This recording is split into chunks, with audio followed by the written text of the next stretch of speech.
Hello, everyone, and welcome to Scuttlebutt. I guess it's been a month since I did the last one of these. Well, the last one that I posted a couple weeks ago, I had done one where I thought, oh, I'll do this real quick. I spent an entire day on it, and then at the end, it's just like, this one's bad. I'm not posting it. Anyways, we're doing it a little different. I am recording actually on my laptop with QuickTime. And I am in what in theory is my sewing corner, which you can tell by, I mean, fabric, right? But in reality, this is where I ink when I'm working on my live streams. Just, you're above and behind where the camera normally would be. This is normally has my phone going, and right down there is where I draw. Anyways, it's a bit of a messy background, but that's kind of the Scuttlebutt way, isn't it? When I was filming in the studio, which I have in the family room of my house, then that was also a very cluttered background, so whatever. Anyways, I have my notes on the laptop. In theory, they're big enough I can read them without my reading glasses, but yeah. Anyways, hello. Happy Easter. Oh, yeah, I guess I should say hello, my name is Piero Draculea. So happy Easter to all of you. I'm filming this on Easter Sunday morning. I'll post it this afternoon, or this evening, I guess. So what have I been up to? Since it's been a month since the last one, I'm not going to talk about all of it because we'd be here for 3 hours, and then I would be talking so much that I'd actually really be getting into coughing spells, so... Well. Anyways, we'll just talk about the last week, and then I'll try and do these weekly, and then it'll be more reasonable. So I'll just kind of recap. My whole idea with this series, the Scuttlebutt, was to apply the format that some of the FlossTubers use, like Priscilla and Chelsea, for Stitching with the Housewives. I'll go like, well, that's a really good way to kind of encapsulate what you've been working on, what your plans are. In their case, they're also designers now. So talking about what's coming up not forthcoming, that's not the right word. Forthcoming for releases and stuff like that. And also, they talk about what they watch, what's going on in their life, etc. All the stuff that's kind of around. And yes, by the way, it's Easter, so the goofy hair bow is back. I have a ton of hair accessories, and then I never wear them because I just have my hair like pulled back in one of these, which is what it's going into as soon as I stop filming. But anyways, I figure I should wear them more often, and wearing stuff on camera then, it's a good start. Anyways, I figured I'd take the floss tubing format and apply it to my art. Which was working, but then I kept making it too complicated and then editing out the tangents I went on and editing in pics or videos of art instead of just holding them up. Sometimes with digital that's easier, but you know what? We're kind of done with digital art. We'll talk about that in a minute. Eventually I'll probably start doing this as like a live stream or something, but for right now I'm just going to try and record it in a single take, sit close enough so I can hold up my work to the camera and you can see it. Anyways, nobody needs to know about the inside baseball of my time management issues with video editing.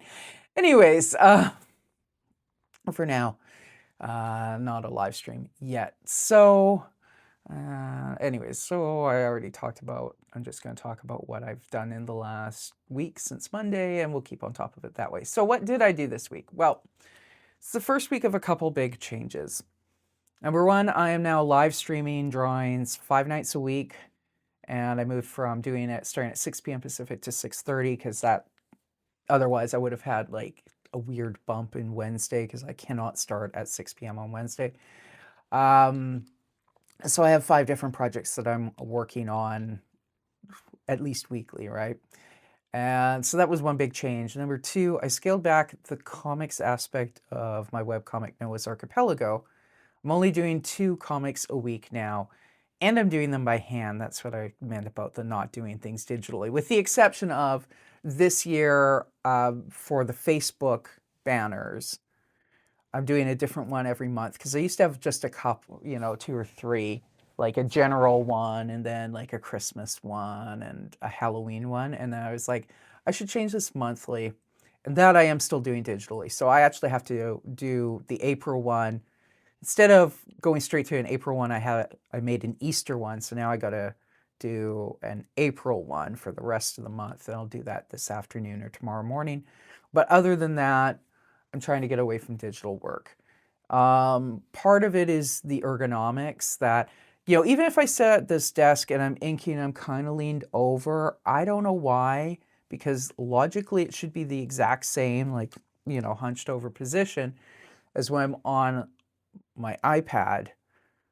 But it does not bother me to ink on a flat desk for 2 or 3 hours. It's not going to bother my neck and my shoulders. Maybe just because I've been doing it since I was, I don't know, a little kid.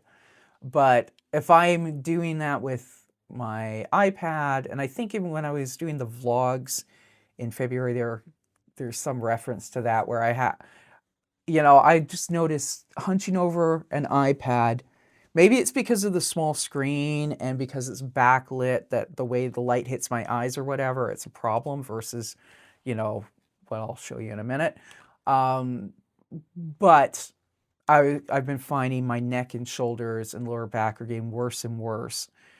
But they would only get worse when I was working on Noah, which I work on the iPad. In the vlogs, I think there's some footage where I had it on like a drawing board that is leaned up almost vertical and then had like a little book on the bottom of the drawing board. So the iPad was up there, so it's at eye level. But then that would make my shoulder hurt because I was doing this. It's the same reason why I do paint at an easel, but often I try and kind of like tip the work on a small enough canvas so I can like tip it into my lap so it's not really on the easel, but anyways. There are ergonomic problems, that's the thing. Plus, I really like the immediacy of working in markers. We'll see the 2 for this week's Noah in a sec. And hey, also the speed, because in theory on an iPad, I should be able to do a Noah's Archipelago comic in an hour and a half. And I know this because I've done them on the ferry from Victoria to Vancouver, which is an hour and 45 minutes, thereabouts, and had time left over to go to the bathroom on my way down to my car at the end of the ferry ride. And that was like nothing, like from scratch, drawing everything. So I know it's possible to do it, but I have never been able really to do that at home. It's like 3 to 4 hours, probably distractions, I'm guessing, right? But I don't know. And lately it's been dragging out where it was taking like 5 hours of slogging. Granted, I'd be distracted. I admit that, right? But it was just taking too long and for less and less ROI. Anyways, so digital art, except for, obviously, I am working on books, and at the end, they got to go into InDesign to be made into a book. That's part of the process, but that's kind of different. Spending 1 or 2 days on a laptop with InDesign and Photoshop here and there, as opposed to 3 or 4 days a week and on the iPad. So yeah, anyways, so bye-bye digital art, go away. Of course, the first thing I'm going to show you on art that I've done this week is digital, but it was, yeah, anyways, this is kind of more of a poster design for my church. Anyways, so also thinking about project planning, which has kind of been in my brain lately. Actually, just this morning, I was making a list of, okay, what books am I working on? When are they going to be done, etc. The first one would be the Noah's Archipelago anthology. I'm working on an anthology of my old webcomic, Zamo the Destroyer. We'll talk more about that when we get there. And a couple other things. And one of the things I've had going is the short story book featuring Ricky B. the Rock and Roll Rat. And stuff, mostly that was podcast scripts. But they were actually written as short stories, and then modded them into podcast scripts. And now I'm going to make it a short story collection book. So here's your preview. I gotta get my rights for my left figured out for the camera because it's backwards. I think that reads properly. I'll find out when I post it. It looks like it reads properly when I hold it up. But anyways, so I had been thinking, oh, it's gonna be called A Year in Ratsville. I'm gonna do 2 short stories per month. So I'll have 24 short stories and whatnot. And then I realized, well, I want to illustrate these. And some of them, like the sea rat infestation, that was like an hour-long podcast. It's a 6,000 word story. You usually put about 250 words per page. It depends on your font and your book size, yada, yada, yada. But basically, I'm probably doing this as a trade paperback size, so 6x9, possibly 7x10. So depending on font, I'm probably going to be putting about 250 words per page. So then you start going, oh, that 6,000 words story is 24 pages. Now, they're not all that long. That is the longest by quite a bit. The next longest is 4,500 words, so that would be 18 pages. But I also want to do some illustrations. It's not going to be like a graphic novel fully illustrated, but I want to have like, if your book spread is, like that, so then this would be where the right side, that's where your story starts, but there would be like a full page illustration here, right? And then at the end, probably have, again, it depends how it works out. If it ends like at the bottom of the right page, then I have to figure that out. But I'd kind of like them to stop on this page. I'm probably squashing my mic when I do that. Stop on the left page and then have space for a full page illustration on the right, right? And maybe a couple in the middle for particularly stuff that works as visual gag, right? So then it's like, okay, if I have 24 stories, now we're looking, and then we're going to have at least 2 pages of illustration, probably 3, maybe 4. Now we're adding, then it would be like adding essentially an entire graphic novel on top of the stories. And then, anyway, so I decided to cut it down. Basically 1 story per month, except in December for Christmas in Ratsville, there's a version narrated by Ricky and a version narrated by Myles. And if I'm gesturing with my hands, I guess I should do it higher so that, or you know what, I'll just do it that way.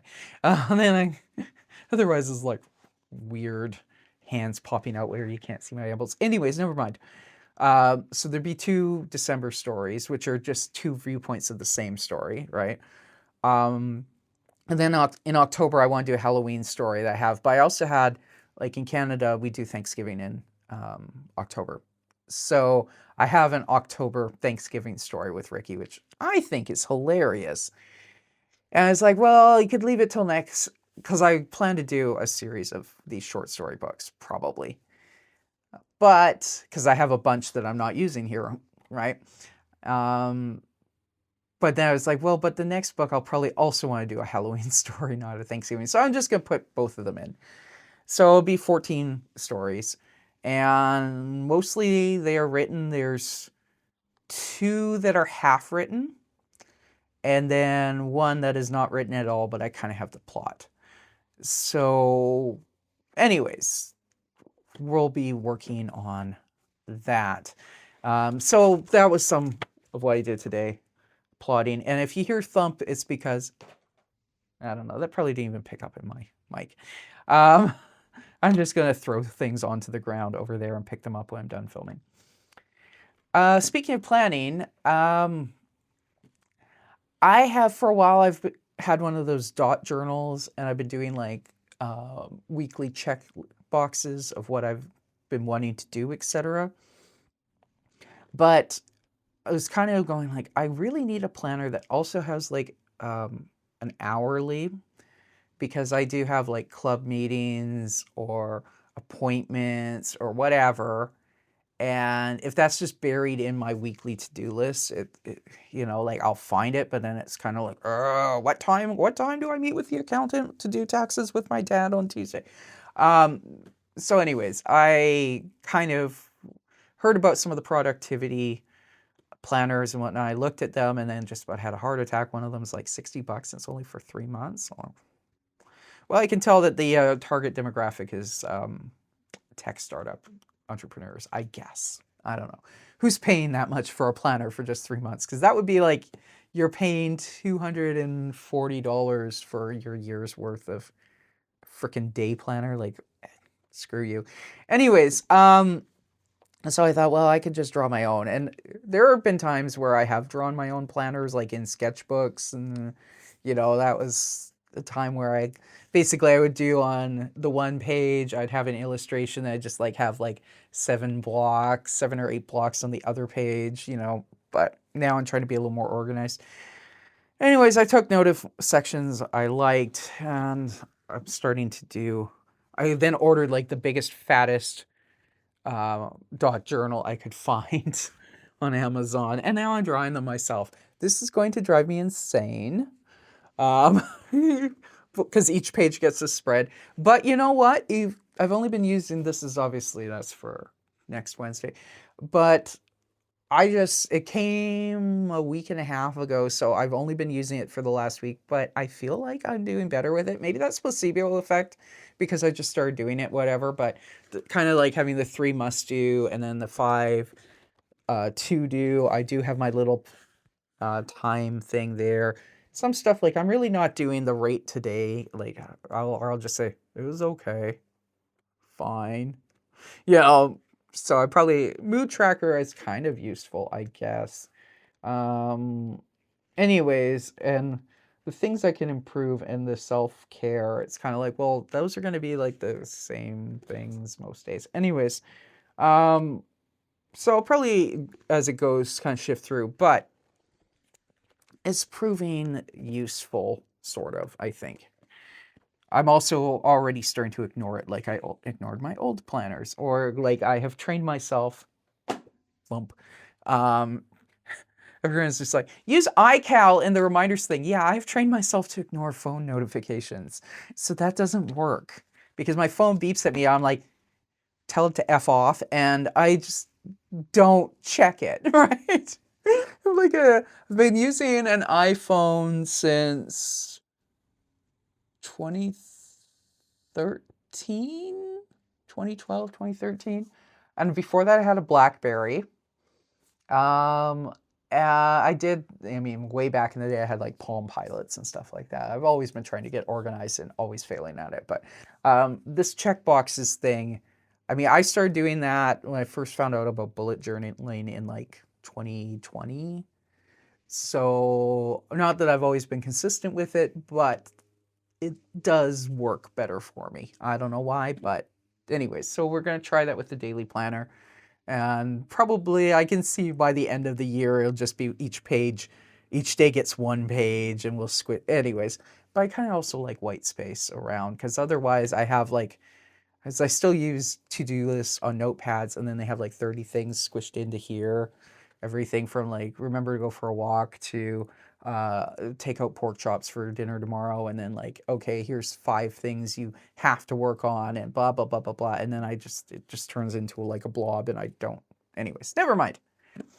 So that's something else I've been working on, and also, well, it's Easter, but also my church every Sunday has like a coffee Sunday, and a different group does it, and the Catholic Women's League usually gets the first Sunday of the month. So I did some baking for that. Excuse me, with my nose deciding to be itchy. It's pollen season already. I'm going to be like, oh. Anyways, so I did a bunch of baking yesterday. Made like 3 dozen ginger snaps and some lemon poppy seed cake. And then on Friday, I had gone and helped my friend who's in charge of the flowers. We were doing the decoration after the Good Friday church service, and to make sure it was all done so we didn't have to go in yesterday in amongst like the baking, the other prep. So that was that. And let's see here, next session. We didn't really have any questions during my streams. Pardon me, gotta do this. So finishes. Yay!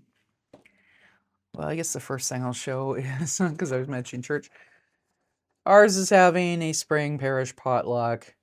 It doesn't say what church because this is going up in the lobby, so it's kind of assumed like if you're seeing this, you're here. It's here. It's downstairs. Anyways, so I don't know how much it shows up on camera, but very faintly there's they're all photos I took and then I manipulated. So there's like a photo where the whole thing is just filled with magnolia because I think most of these photos, well, the irises are mine from my garden, and that's one of my peonies.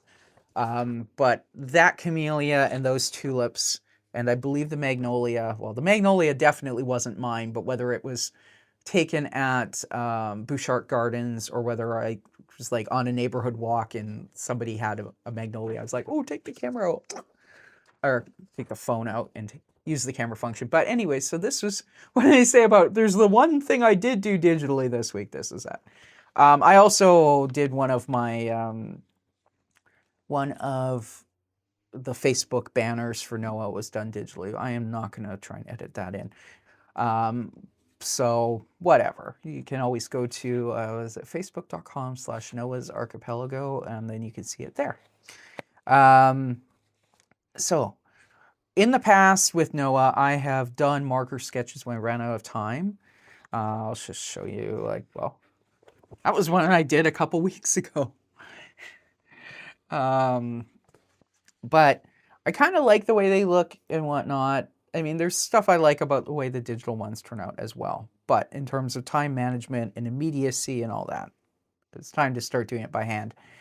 So, and now I'm posting them on Mondays and Thursdays. So this is Mondays. I'll hold that up. I feel like I'm tilting. Okay, there. Just hold it up long enough for everyone to read. So Noah loves, those daily observances, fake holidays type of stuff. So he was trying to play doctor, and Ruth's not into doctors, so he should know that actually. And then for Thursday, which for kiddos would have been the last day of school before the long weekend. There.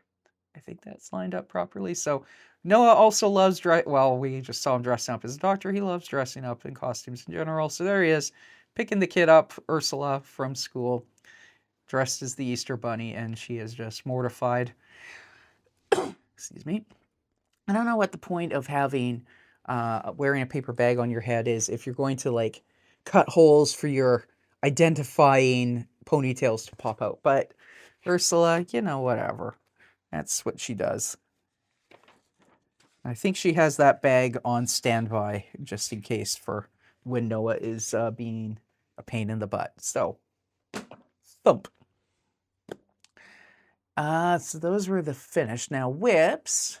I mean, each of these is kind of like a mini finish, but so 5 nights a week streaming. On Mondays, what I stream is, well, currently it's working on a book called Myles, Maarav's Pursuit of Happiness. This is Myles from the Ricky B. Rat world. He is Ricky's girlfriend's cousin who is half mouse, half rat. Everybody else is fully rat.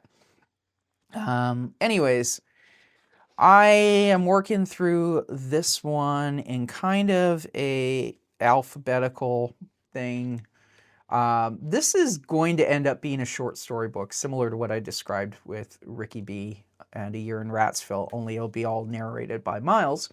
But I hadn't thought of that when I started the book. And what I'm doing is I am picking every week, I am doing a spread, and each spread is a letter of the alphabet, so stuff that starts with that. So anyways, this week was the O spread. I can't see what I'm doing. Yeah, there. I'll try and get this as full on. No. Come on, Pura. It's like, I'm just going to do one at a time. It's less confusing for me. Anyway, so the left side, we've got Myles doing origami. We've got some optical illusions. And then Myles yelling at the oarsman. I had previously on one of my Tuesday brainstorming streams, like a month or so ago, was doing sports, and I envisioned Myles as wanting to be a coxswain because it's the only way that you could potentially get a gold medal just for screaming at people. And Myles likes screaming at people, so he's on a rowing team, but he doesn't actually row. So anyways, we borrowed that idea for here. So he's yelling at the oarsman, and then on the right side, pull it back, so I'll eventually figure out which way to tilt things. So he's at the optometrist. We've got more optical illusions. Those are a nightmare to draw. And frankly, I think that's a case where it would look better if it was drawn digitally. So, and then at the bottom, he's checking the odds because he's betting on ostrich racing. What I'll end up doing is writing, I don't know if it would end up being one short story that covers all of those, because that would be kind of a weird, how would you connect the plot sort of thing. But anyways, I have a couple ideas, whether I would do for each letter of the alphabet one story, or whether it would kind of be almost like Myles's journal entries.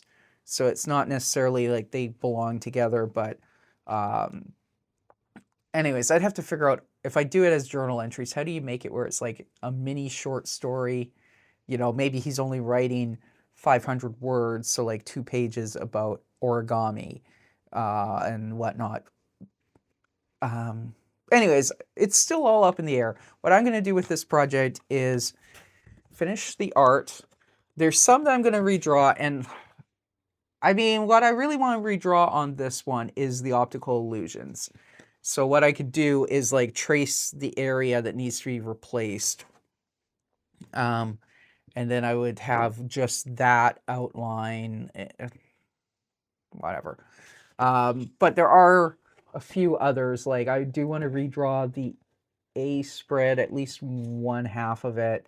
The L spread I'm not happy with at all. The M spread, I like the concept, but some of the execution, even as I was drawing, I was like, I should have done this differently.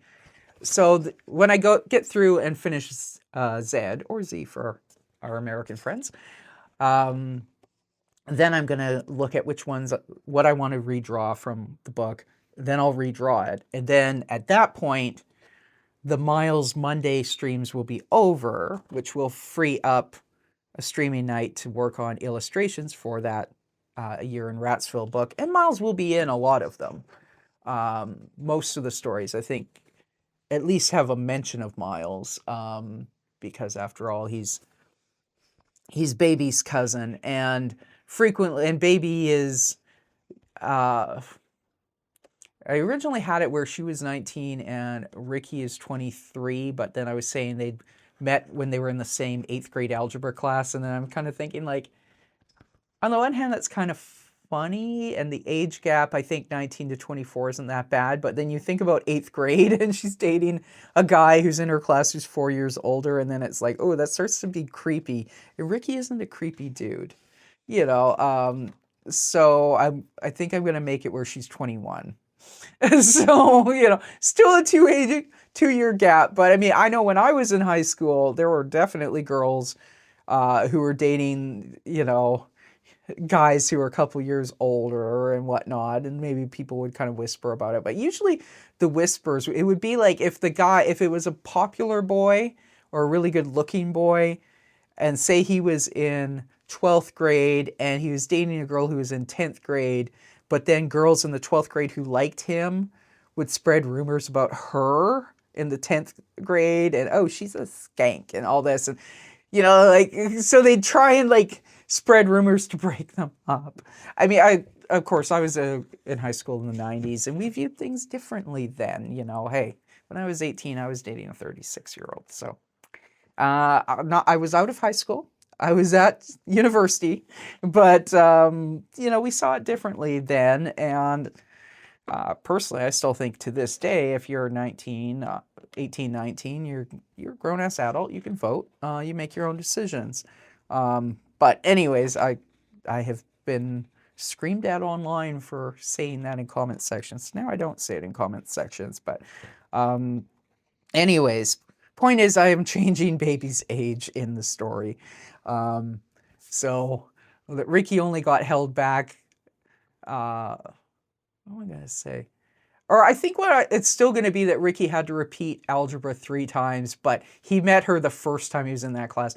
I think in one of the stories and in one of the podcasts, I had a joke that he references, you know, when I was in 3rd grade the first time, you know, or the first time I had to repeat 3rd grade. So it might be that he's repeated 3rd grade twice, and that's why he's a couple years behind. I don't know.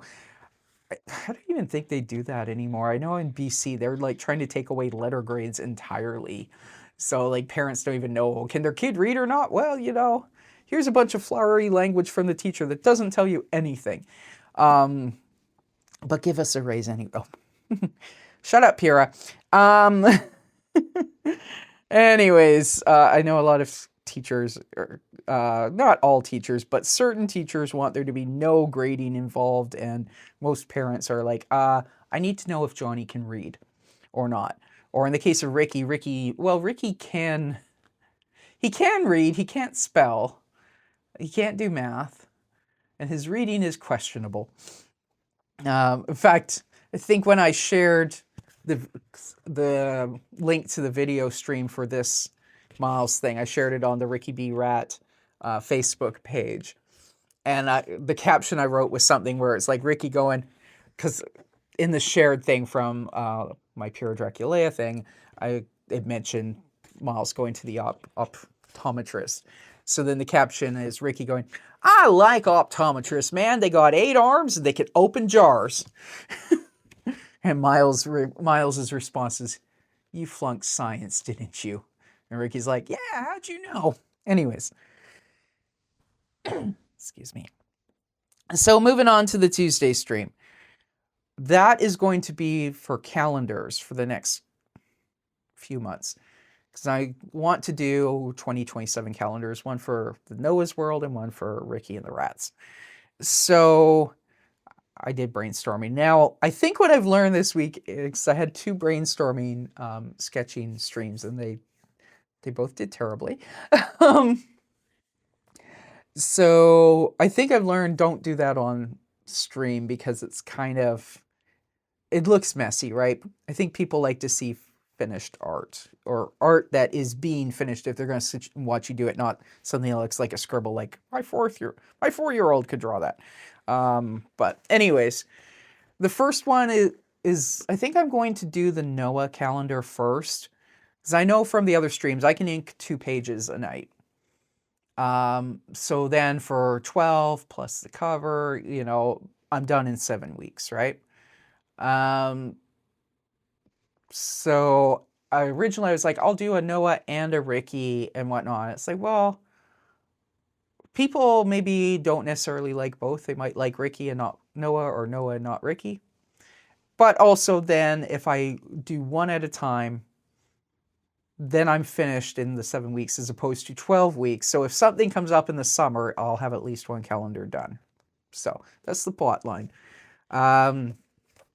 I'm just going to show the one sketch, but I kind of brainstormed a bunch. So that's going to be May, where Noah's in his garden taking selfies. A lot of the Ricky stuff, when I look through it, it's like, oh, I'm going to base this off of cartoons I've done that are marker cartoons. So I didn't need to really do much brainstorming. But so that was what I was working on the Tuesday stream. I got to do the blue under drawings because, well, does it show in here? I don't know how much it shows on camera, but I draw them with a blue, non-photo blue pencil.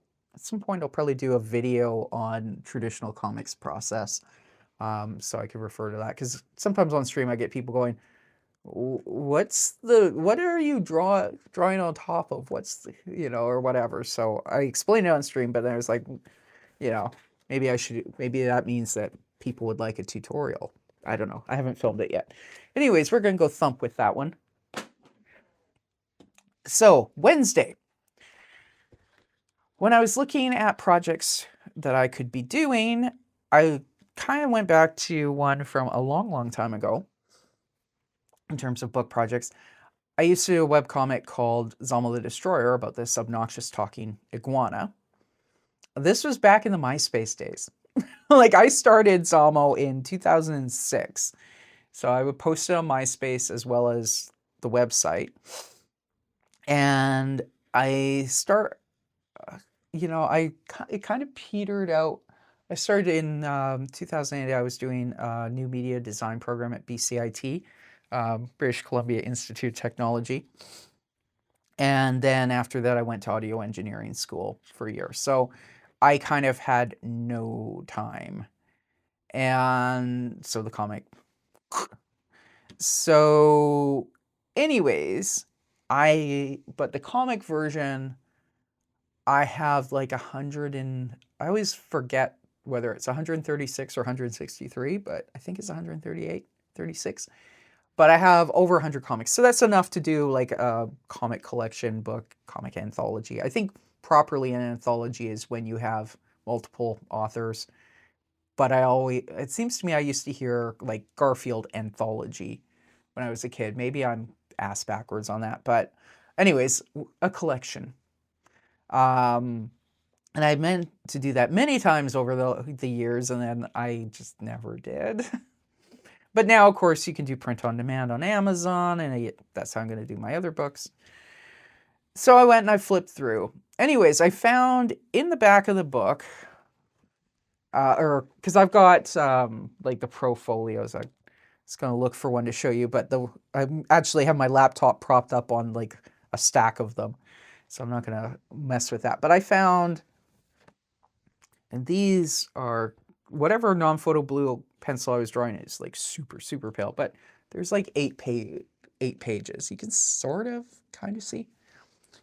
And this was in 2013. I guess I thought I was going to relaunch the webcomic. And I think these 8 pages were supposed to be posted one a week because every single one of them has Zamo the Destroyer, copyright 2013, Pura D. Which is going to be annoying, but whatever. So I looked through, and first of all, like when I was streaming this week, I started to tell vague versions of some of the life stories that influence the first page. But the idea is Zamo is telling the reader what's happened in these 4 years since the comic last happened. So anyways, let's hold up the first page. Hold it up back here, and then I'll hold it closer and scroll. So it talks about the lazy monkey who draws this comic, i.e. yours truly, and her piss poor music career. I was drawing that hipster dude. I'm like, I knew so many guys exactly like that. So kind of poking fun of my career as Maclu. Well, I mean, I think one time I got paid $77 from SOCAN royalties for college radio airplay. We won't talk about how much I spent on equipment. And, usually I got a deal on studio time. I recorded a lot of stuff when I was at audio engineering school. So I guess tuition, but, honestly, anyways, never mind. But let's just say it was not a money-making venture. If I had played live more, it would have been, but I am not a live performer. I learned that the hard way with Maclu. So anyways, that was the first page, and then Zamo starts updating people on what's happened first in the neighborhood. Zamo, there's always kind of a running joke in the comic about Zamo being a bit of a mad scientist and having a secret basement lab and having this pet frog, this frog slave Hoppy who was convinced Zamo was the Messiah. And yeah, anyways. So then we have stuff about how the neighborhood changed and all this. The funny thing is now, he used to have, the churchmen's, like the ultra-religious neighbors were kind of a butt of the joke. Although I think also, when I look at some of the old ones, it's like Zamo was hassling them So kind of the joke was about Zamo being an asshole to these people. And now I look at it as like, I'm a middle-aged church lady. I don't have any kids because I didn't get married at a young enough age that I could have had a bunch of kids. My life would probably be better if I had, but you know, whatever. It's too late for that now. But I'm like inking that on Wednesday night, going like, Zamo's making fun of Mrs. Churchman, and I have kind of turned into Mrs. Churchman to some extent. I don't think I'm not extreme like Mrs. Churchman, but you know. Anyways, so what I'm going to do with these 8 pages is for the Wednesday night streams, I guess, is it 8 pages? I think it's 8 pages.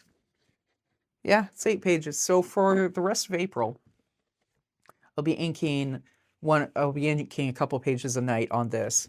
And then after that in May, I can go through, I have to rescan every Zamo. Because back in the MySpace days, a huge image online was 600 pixels high. Well, see, the problem is that print resolution is 300 pixels per inch, or 300 dots per inch. So they would all print at postage stamp size with what I have already scanned. So I have to go through the books. I have to rescan them all in high res. Some of them, like if you see up here where there's little arrows, that means I screwed something up in the lettering. So like the B is kind of blobby there, right? This, and then I don't have proper spacing on that. So, but there's 130, and a lot of them, sometimes they have entire words in the top, right? Where I would scan it and then I would do that, and then in Photoshop, drag that over to correct where I screwed up spelling or something. So, like there's another one. I don't know why just certain individuals. Zamo, by the way, is not a fan of the human species. Anyways, so I have to rescan all of them. I'll turn it around so we can see something, not just me. So I have to rescan all of them in high res, and then I can do any photoshopping work, and then I can import them into an InDesign document to make the PDF of the book that would then be uploaded for print on demand, yada, yada, yada.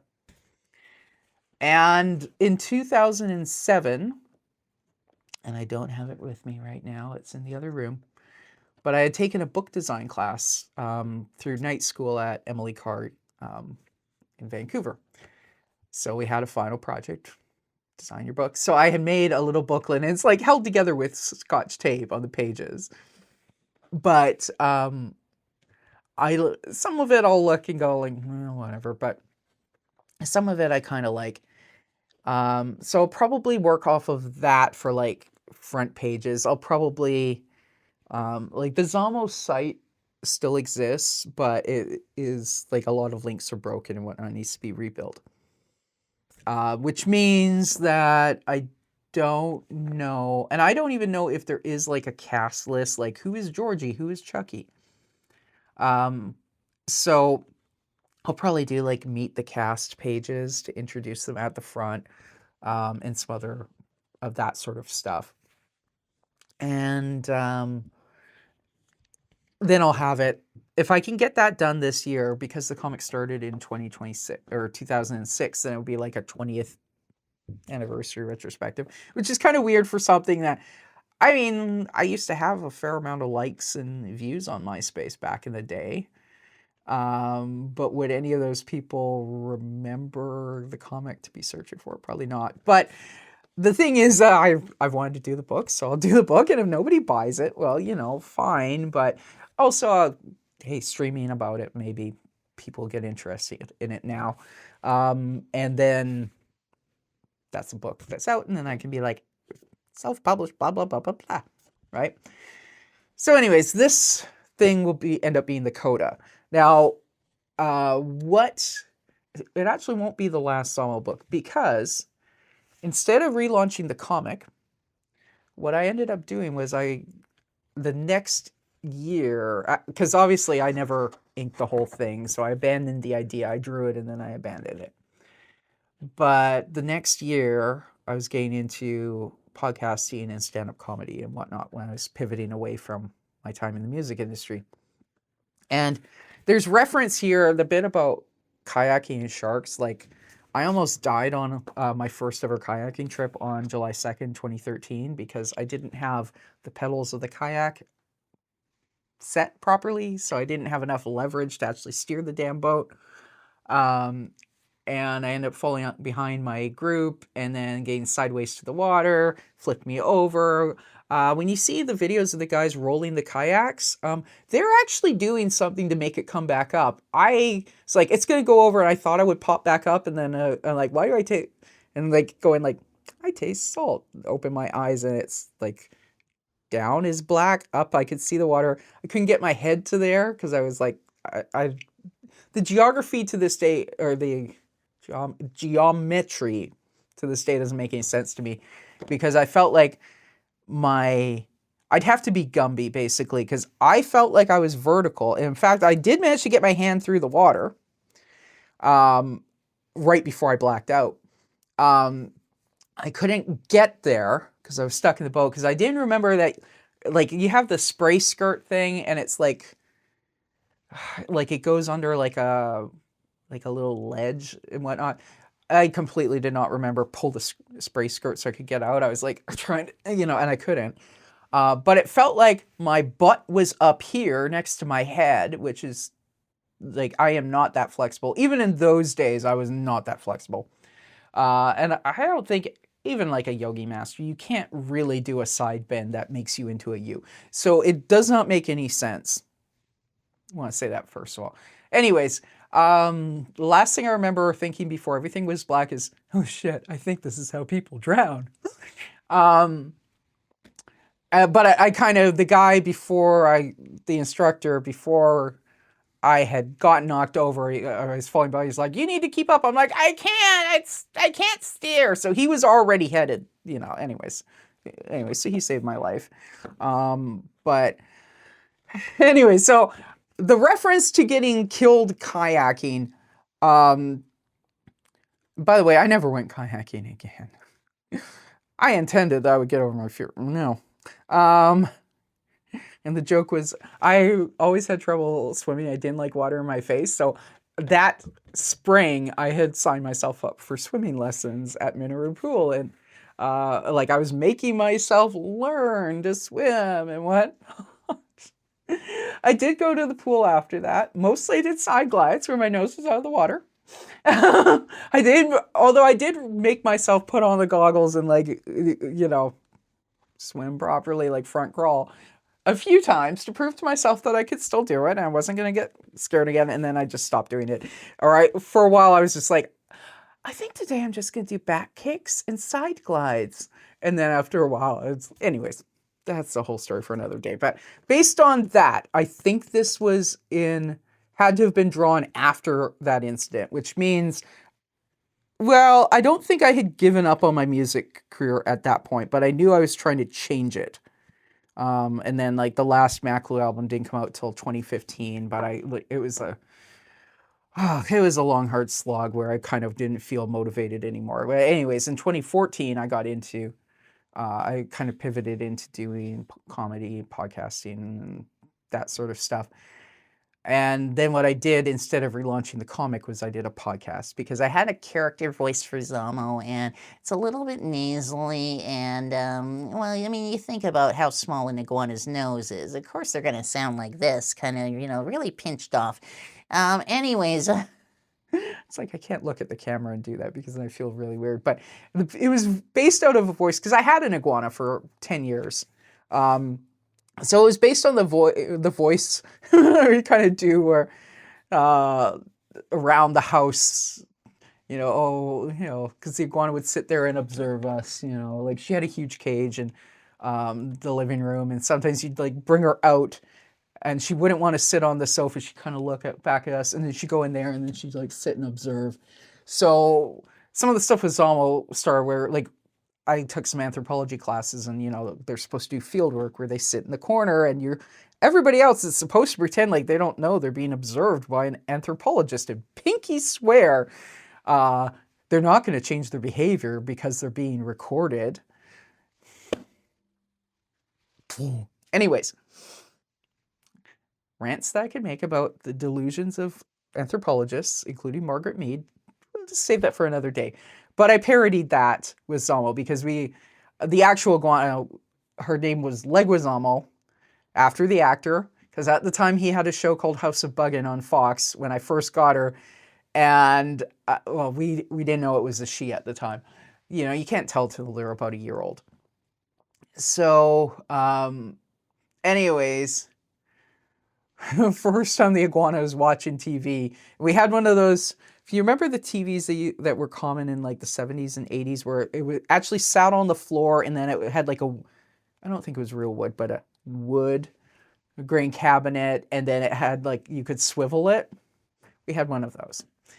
So, which is to say, and it was relatively big screen. I mean, now of course it's tiny, you know, it's probably like a 24-inch TV or something, but it was this massive box. Anyways, first time the iguana's in the living room, House of Bugging's on TV, and the iguana like runs for it, and she's like trying to jump up at John Leguizamo's face, which is why I called her Leguizamo.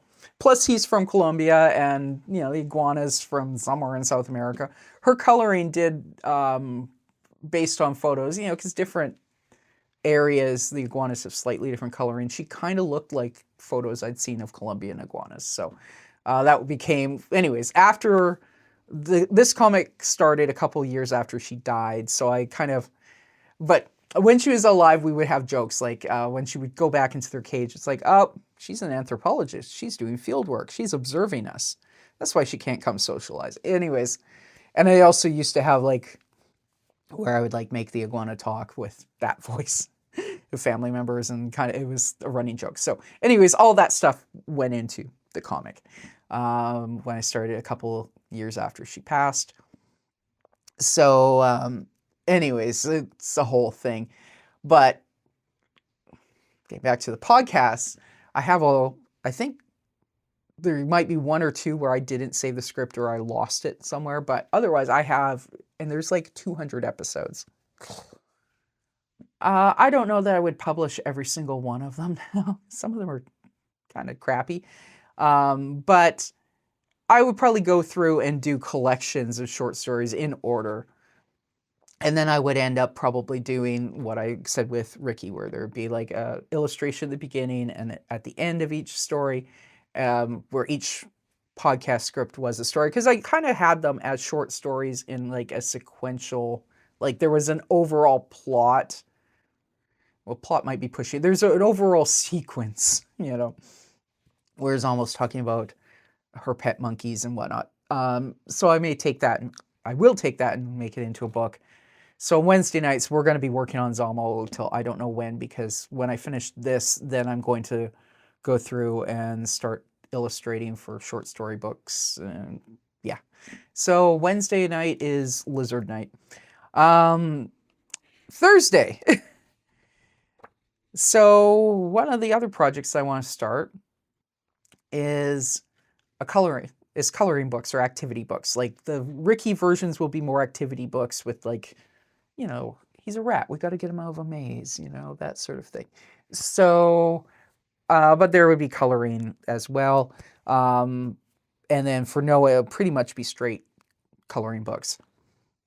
So I have a couple planned.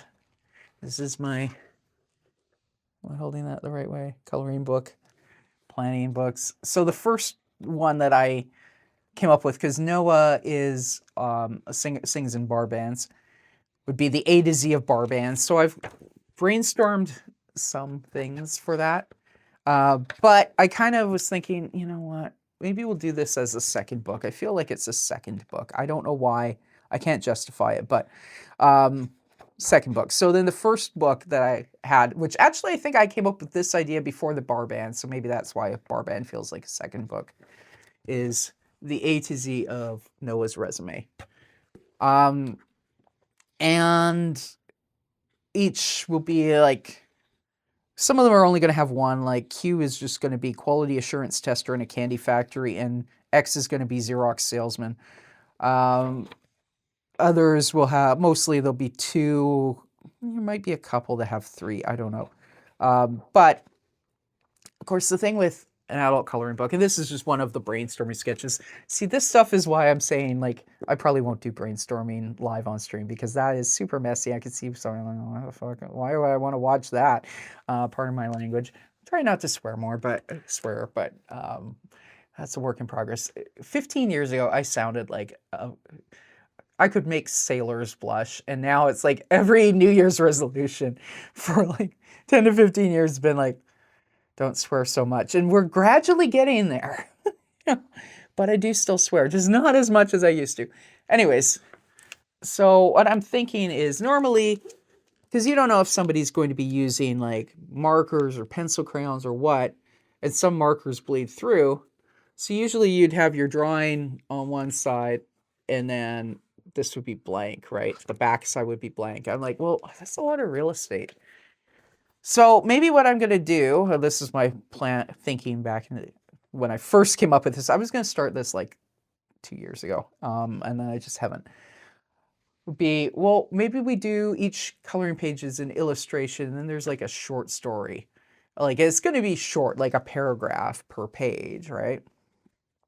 So the idea is going to be Ursula comes home. She's got a homework assignment where she has to write about the jobs or something. And Ursula does not want to work. She thinks, no, like she's into drawing cartoons, but she doesn't even want to be a full-time cartoonist. She wants to sit on her butt and somehow get paid to watch cartoons. Like, anyways, so she has this thing. Like, hey, Daddy, and there's also kind of jokes about Noah not having a job. Now, he's a full-time stay-at-home dad. So he minds Ursula and then her baby sister. And then he sings in bands, and he sings in bands like wedding bands and tribute bands and cover bands at bars. You know, those bands actually do get paid. So he does actually work. He does earn money after supper. But anyways, so he's going to talk about different jobs that he's had over the years. So from A to Z. So artist, model, and then I started drawing the Z. And the sad thing is, during the live stream, when I was working on this, I think that's a pretty fun drawing. I was looking up, zero viewers. As soon as I flipped the page, when somebody came in. And even towards the end, when I was doing that, I was like working on showing what I had drawn. There's somebody there, they flip out immediately because that drawing's kind of rough. And then I flip the page, 0. I'm like, nobody saw this. I'm like, oh.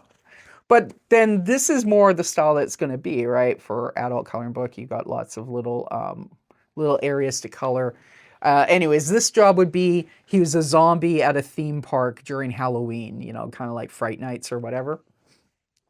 And then I was thinking also for the story on this page, I'm kind of showing what the, you know, the left. So I have a bit of a story, but maybe I'll also have some tiny illustrations. So Ursula's envisioning him kind of more like, I can't move my finger to the right spot, but kind of like the, you know, but that wouldn't really be a coloring thing because it's probably too small, and I'll probably do shading. So that would probably look more like what I do for my graphic novels and then the coloring pages. So, anyways, coming up this Thursday, I think what I'm going to do is kind of work randomly through the book. Pardon me, I'm kind of burping a little bit. So I think I'm going to redraw that zombie is going to be one of them. And then the other idea I had, and I like just Googled like weird jobs and then did it that way. And one of them I saw was airport scarecrow. I'm assuming it's not just somebody standing out there like this or putting one up. I have heard there are people where they have their job is they have like a motorbike or sometimes they have like border collie dogs or whatnot. But the thing is to like chase geese and other birds away from the runways and scare them off so they don't hang out there. Because if they hang out there, they can get run over by planes. If they fly across the plane at the wrong moment, they're going to get sucked into the engine. That can destroy the engine. You know, like, anyway, so there is a real job Airport Scarecrow is the title I saw. That's probably not the proper name, but anyways, I did a sketch of, of Noah. I was doing this stream on Thursday. I kept wanting to call him Zamo. This is the day after, but anyways, Noah on an ATV chasing, with this look. So I'll try and get that one ready to draw on. It's not necessarily it's going to be A and Z and then Y and B, and we're not necessarily going to do that. We're going to be random throughout the book. But I did some other like outside sign holder. I don't know if they really do that anymore, but I remember like 20 years ago that was a thing where like teenagers would get paid to like hold a sign and dance around. It'd be like pizza here, to catch people's attention, and then it kind of probably worked initially when only a couple places were doing it, and then it was like every business had like 3 of them. Like you'd go down a block and there'd be like 4 people waving signs, and then it just kind of fizzled out. So I did a few others, and they were all, I think the coloring book size is probably going to be right about the size of this book, so about 8.5 by 11. So we're not going to have reduction. Normally I want to draw bigger and then shrink it. So I'll have to use differing sizes of pens. This one I also like. This is kind of going to be one that's, the story will explain it better than the drawing, but where Noah thought he was being hired to be an underwear model. This is when he was a young guy in the 90s, and he was kind of skinny fat. So he's a little confused. And then when he got there, he found out, obviously after this was taken, at first he's like, really? Yeah. And then he realized that what he was actually being hired for was the before model for one of those like exercise supplement weight loss drugs. So then they were just basically photographing him to look fat, and then they were going to take his head and put it on the body of some buff dude. So then he was all bummed. So he was sort of an underwear model, but not really. Anyways, so that's kind of what I did for the brainstorming this week, and we will be working on actual art coming up. And then we get to the last stream of the week, Ricky B, the Rock and Roll Rat, for the graphic novel Ricky B Goes to Sea, which I'm sure I'm going to be working on for the rest of the year. Sometimes I can get 3 pages inked, sometimes only 2, and it's 100 pages in total, 108 actually, so it'll take a while. Anyways, so we have where Ricky's telling a story, and he is going into work. He's late, but that's okay. His boss is later. And Ricky works in a recording studio, but he's not one of the engineers setting up. He is the runner, so he goes and he fetches pizza and beer, and I still don't know what angle to hold this at. Anyways, so that was the first page I did. Now, the main story is Ricky hears the voice of God telling him. Now, Ricky is the narrator. Ricky's not a liar, but he is a misunderstander. Kind of what I said about optometrist with the 8 legs and opening jars. So he mishears things and he misunderstands things. So he's an unreliable narrator because of that, not because he's an actual liar. But according to Ricky, God told him to go to the big shipwreck and fetch the shiny rock from the shipwreck movie and give it to his girlfriend, and that would impress her. Presumably, that's not at all what the Lord said to him. But Ricky's going with it. So he's trying to figure out how to do this, and he comes to the conclusion. He remembers the old, it's supposed to be Beatles' Yellow Submarine, but of course that would be copyright, right? So it's like, the one, there's like a submarine and there's like mustard on it. So I drew it where it's like a submarine sandwich. And they're singing, all you need is cheese, and imagine there's no Yoko.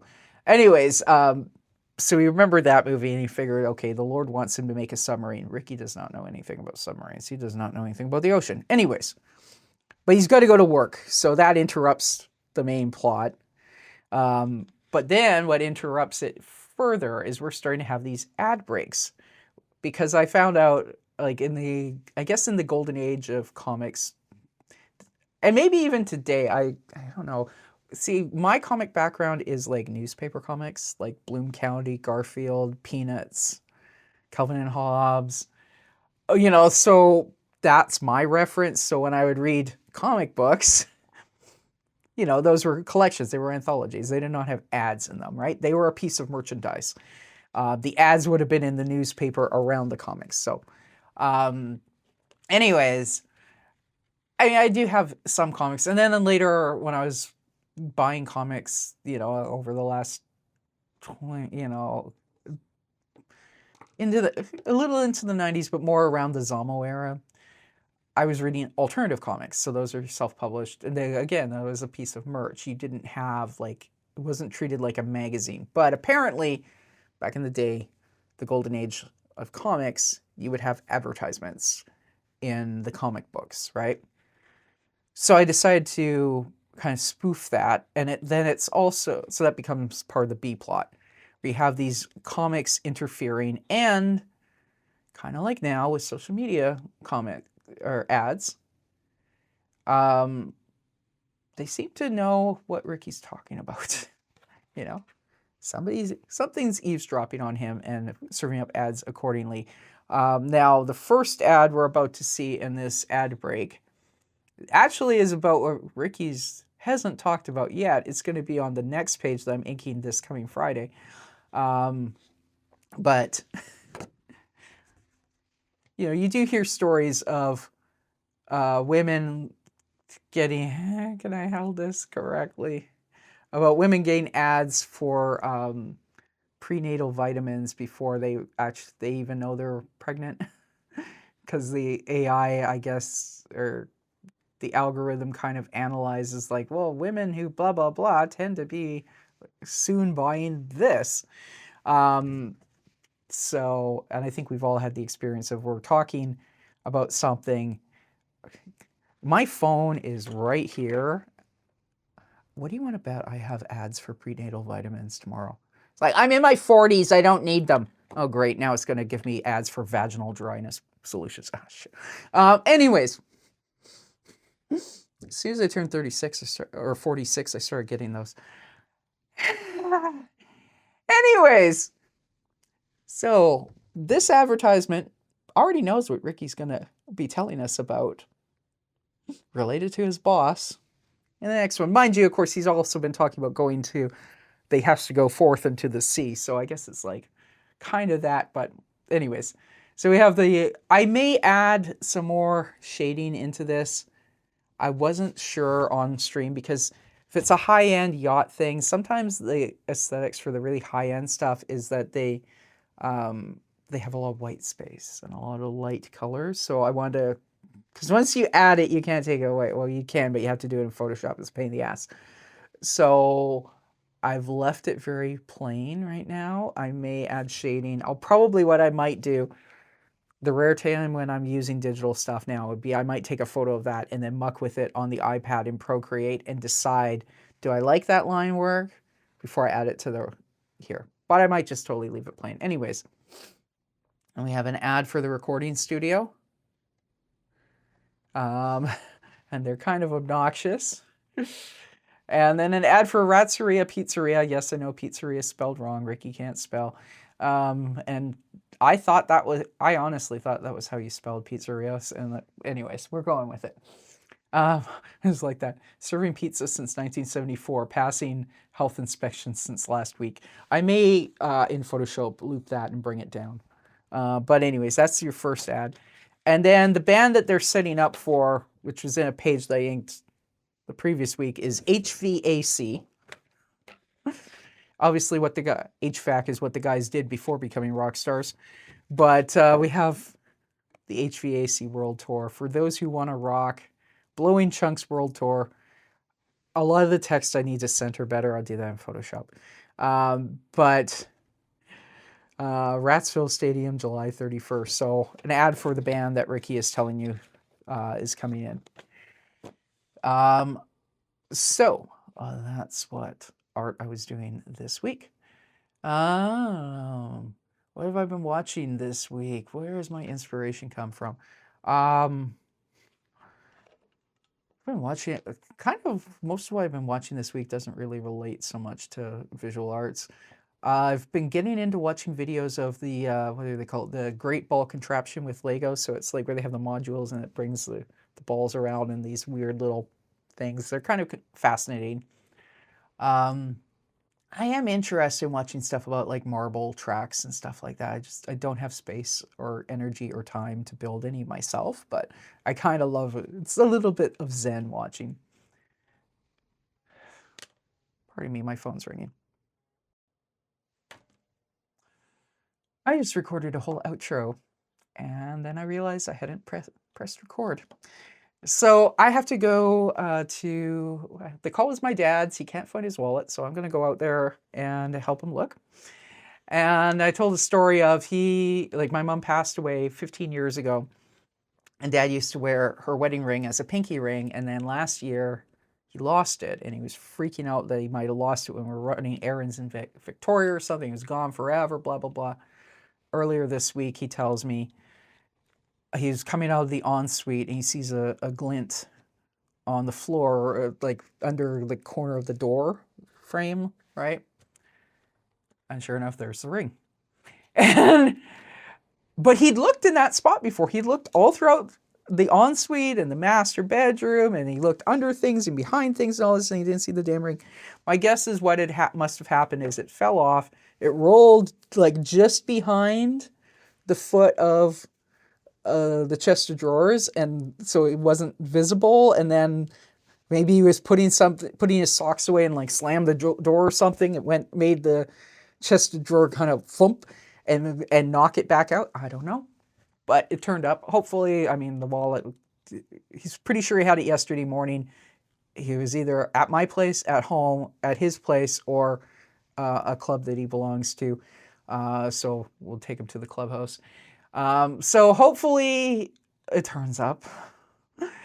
But anyways, I'm going to skip the rest of my notes. This is just kind of outro stuff and what I was watching. Who cares? We'll talk about that another day. But what I do try and do at the end of these videos now from the last one and future is have like a question. If you've watched to the end, here's a question to put in the comments. So in honor of my dad and his ring, or my mom's ring that he was wearing, he's not wearing it now. He's keeping it on the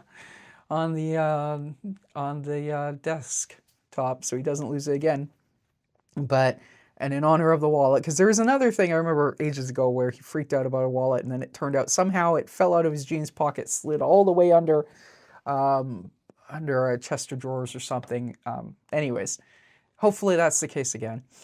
But in honor of that, have you ever lost something and then found it later in a strange spot that you're certain you already looked at it? Or just tell me a story of something that you thought was gone for good that made a reappearance. Anyways, I'm driving out to help my dad look for that.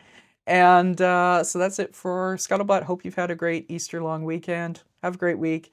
And we'll see you throughout the week for inking Monday through Friday, 6:30 Pacific PM. And I think this week it's all inking. So yeah, talk to you again real soon. Bye for now. Happy Easter.